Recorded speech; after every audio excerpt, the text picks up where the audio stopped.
to PG Tech Tips. In today's video, I will be showing you how to overclock any unlocked CPU. Let's get right down to it.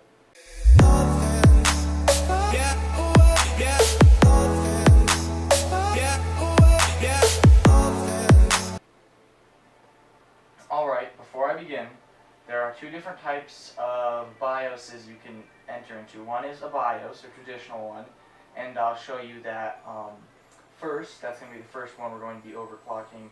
And then the second is a UEFI, and that is the one where you can actually use your mouse to go through it and has a decent interface.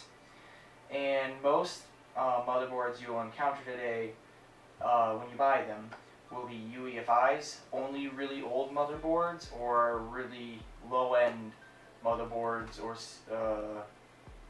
laptops will have traditional BIOSes. But today I'm going to show you how to overclock on one in case you do have an older computer or an older motherboard, and also show you how to overclock on a UEFI. I do want to apologize for the poor video quality since I have to record it off the monitor or off the TV instead of like a screen capture, so it is a very good quality. This will be just the camera, so please be patient with me. Alright, I'll try to make it as painless as possible. Let's get right down to it.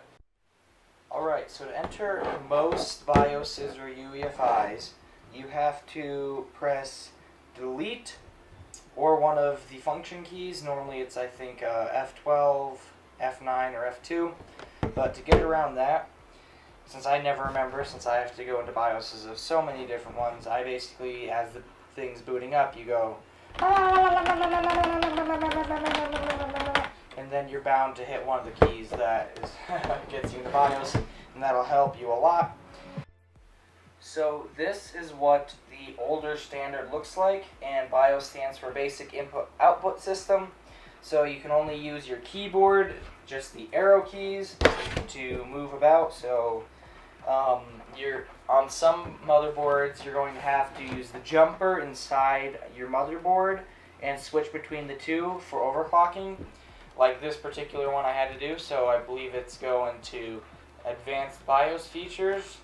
No, it's Cell Menu, and I'm going to jump over to Overclock function. You don't always have to do this. I have mine overclocked to 3.37 gigahertz from 2.66 on the CPU. And there's the base clock method, and it's just the base clock method is the easiest one. And you just change the base clock frequency. Oh, sorry, the light's kind of harming that. Give me a second to turn that off. Ah, there you go. Now you can see much better. And you use your plus or minus on your keyboard to change that. See?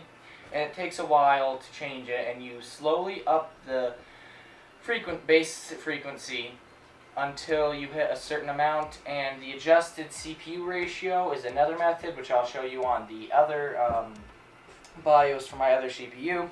And then once you up it a little bit, you see if it boots, and if it doesn't boot, you up the voltage a little bit, and you do this process several times. A lot of times you'll have to clear the CMOS, which you can do by removing the battery, turning off the computer and your motherboard, and shorting the two pieces of the battery, and that'll clear your CMOS most of the time. A lot of modern motherboards actually have a CMOS button, and you can just press that button and it'll clear your CMOS for you. But there will be a lot of failures. It takes a lot of time, but it's pretty easy to do. And you just go plus, plus, plus, plus, plus, plus, plus, plus. Okay, now if it doesn't boot, then you clear your CMOS and you know where you were before, and then you up the voltage a little bit more each time until you can get a decent overclock based on the voltage. You don't want to go too high on the voltage because you can burn out your CPU if you don't have adequate cooling. That is the basic one. You can also overclock your memory, which this one will overclock it for you this particular computer will overclock it for you as you up the base clock. Alright, so that's the first method. The second method is the other computer, and I'll show you that. Just give me a second. Alright, so this is the UEFI for a MSI motherboard, and it can change colors and look different, but this is a basic simple setup. You have your settings and whatnot on the side. You can change your boot devices in here and all that jazz. And so for this one, I'm going to go to OC for overclocking. Let's see if I can zoom in there. There we go. And I changed for this method your CPU ratio. See right there? And you can click it. Oh, come on, mate. And change the ratio. And this is a very similar method to the other one where you have to change your CPU voltage up ever so slightly for each time you up the ratio. And see, this one I have a ridiculously high voltage for no real, because it's an AMD processor and those require a lot more voltage to get a stable